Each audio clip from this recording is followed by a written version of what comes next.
Gbogbo ẹ̀yin ọkùnrin tí ẹ̀ ń dó obìnrin tẹ́ ẹ̀ tí ì sanwó orí wọn, ẹ lọ rèé sanwó orí wọn o. Ẹ lọ rèé sanwó orí àwọn obìnrin tẹ́ ẹ̀ ń dó. Nítorí wípé kò sí bí ẹ ṣe máa dó obìnrin tẹ́ ẹ̀ tí ì sanwó orí ẹ̀ tí ọkàn rẹ̀ máa 100% wà pẹ̀lú yín. Torí tá a bá ń sọ̀rọ̀ nípa àwọn tí wọ́n máa ń ní issue pẹ̀lú dryness yìí, ó ti wà early jù fún obìnrin 20, 30, 40 kó máa complain dryness.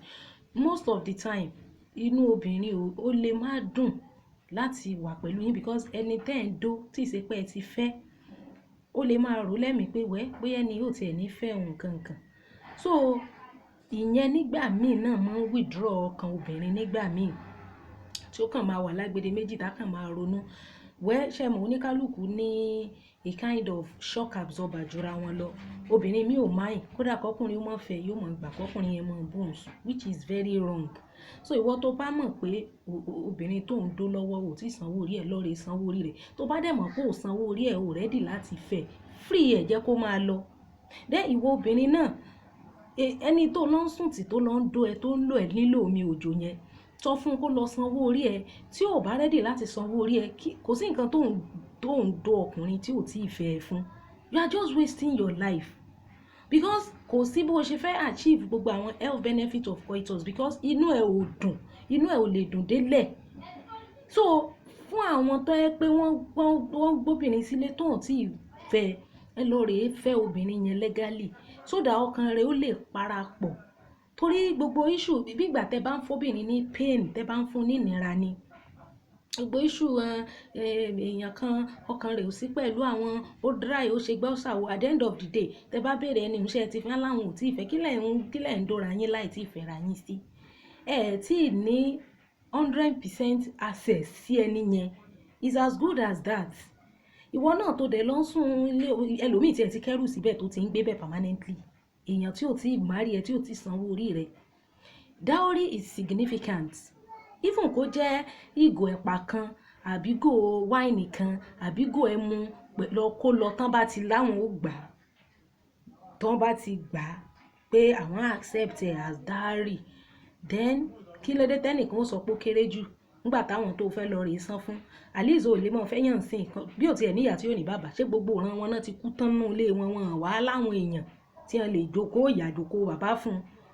So lọ rèé sanwó orí obìnrin tó ń dó tó bá fẹ́ gbádùn ìrìn àjò dídó pẹ̀lú obìnrin yẹn. Then ìwọ obìnrin náà, ọkùnrin tó ń dó ẹ láti so many years tó dẹ̀ ń sọ pé kó wá sanwó orí ẹ tí ò lọ rèé sanwó orí ẹ, ó ti rí wípé ó ń lò ẹ ni. Ó ń lò ẹ ni. That man is just making use of you. Ẹni tí ọkùnrin bá fẹ́, tí ọkùnrin need, he will do everything to have that woman. The man will do everything to have you. Toró máa rò pé bó ṣe ń wo òun náà ló máa wo ẹlòmíì. A fẹ́ gbé ẹ tán.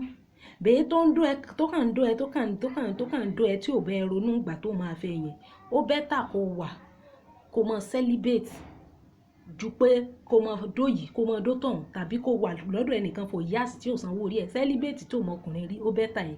Torí irú yín lẹ máa bú àwọn sisters, àwọn tó ń mọ ọkùnrin, àwọn tó ń para wọn mọ́, irú yín lẹ máa bú wọn. Wọ́n dẹ̀ better yín 100%. Wọ́n better yín in so many ways. Irú èèyàn tó jẹ́ single mother gan tí ò gbà fọ́kùnrin míì mọ̀ láti ìgbà tí baby papa rẹ̀ ti lọ, tí ò mọ̀, ó better kó dúró ju kó máa fẹ́ lè, kó máa fẹ́ tọ̀hún, kó máa fẹ́ lè, kó máa fẹ́ tọ̀hún lọ. So tó o bá ti sanwó orí obìnrin tó ń dó lọ rèé sanwó orí rẹ̀, tó bá dẹ̀ mọ̀ pé she's not good enough for you to pay her dowry, free her, let her go. Àwọn heartbreak kan wà tó máa ń sàn jù kan lọ. Yorùbá máa ń sọ pé pẹ̀lẹ́ kan sàn jù kan lọ. Àwọn nǹkan kan wà tó kan sàn jù kejì lọ. Ó better kó tètè sọ fún un nísìn tàbí kó nǹkan tètè tèrò ara ẹ̀ pánsìn kálukú kẹ́ẹ̀túká ju pé kó wá di future after she might have spent so many years. Ẹlòmíì ti ń gbélé ọkùnrin fún ọdún 10, 8 years, ó ní 12 years wọ́n à ń bẹ̀. Wọ́n ti ń dóra wọn, tọkùnrin yẹn ò san, kò ra ìgò kọ́ọ̀pù ẹmu kan lọ lé wọn as pé nǹkan tó ń san lórí ẹ̀. Tó bá fẹ́ gbádùn òbò obìnrin, lọ rèé sanwó orí obìnrin tó ń dóbo ẹ̀yẹn, lọ rèé sanwó orí ẹ̀ kó mọ̀ pé ó ti lẹ́tọ̀ọ́ sí 100%. Then ìwọ náà tó lọ ń sùn léèyàn tí ò tí ì sanwó orí ẹ̀, ẹ lọ́ọ́ mọ̀jẹ̀ òṣòfò ara. Mò ń wí o, mò ń ké o, mò ń yán o. Àwọn ọkùnrin tẹ́ ẹ̀ ń wò yẹn wọ́n mọ̀ nǹkan tí wọ́n fẹ́.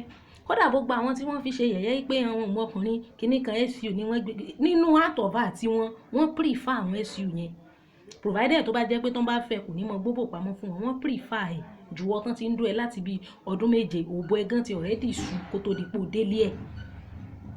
So please gbogbo àwọn issue dryness yìí àti ẹ̀fẹ́ mọ́ gbọ́ láàrin àwọn ọmọdé mọ́ because scientifically by nature and according to the human biology kò yẹ kí èèyàn tó young ṣì máa complain dryness.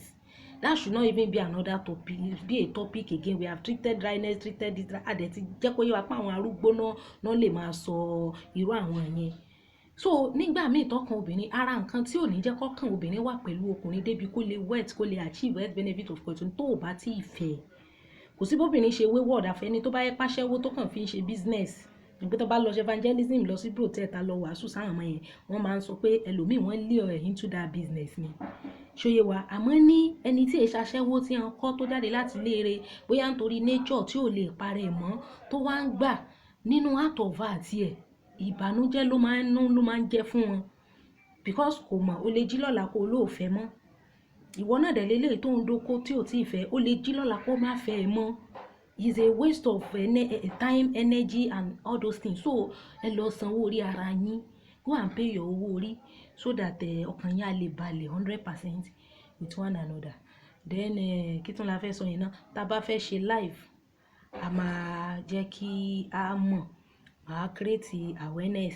Then àwọn tí wọ́n complain nípa size of oko àti sọ yẹn several times bọ́lọ̀ ń bá ṣe dá kálukú ni dẹ̀ tọkùnrin bá ti ń gádà ikùn tí ikùn bá ti ń tóbi oko máa shrink in máa sáwọ inú so o lè ṣe exercise o lè ṣe gym adẹ̀ ti wọ́n àwọn obìnrin ẹ yé mọ́ toast àwọn ọkùnrin gym ẹ jẹ́ wọn farabalẹ̀ gym because gym yẹn nísìn ó máa ń mú kí jẹmọ ẹni tó bá fẹ́ gym á wọ àwọn aṣọ kò lè wọ suit àbí kó de tie á wọ àwọn aṣọ tó máa free so that gbogbo ara ẹ̀ á show so ó máa ń jẹ́ káwọn obìnrin míì tán bá máa lámojú kúrò kí wọ́n máa disturb àwọn ọkùnrin yẹn ní gym so please try and let them be able to do their gym so that they will be able to achieve the cardiovascular exercise function and benefit. Thank you so much guys. Jọ́ta bá máa ṣe live we create awareness. Thank you.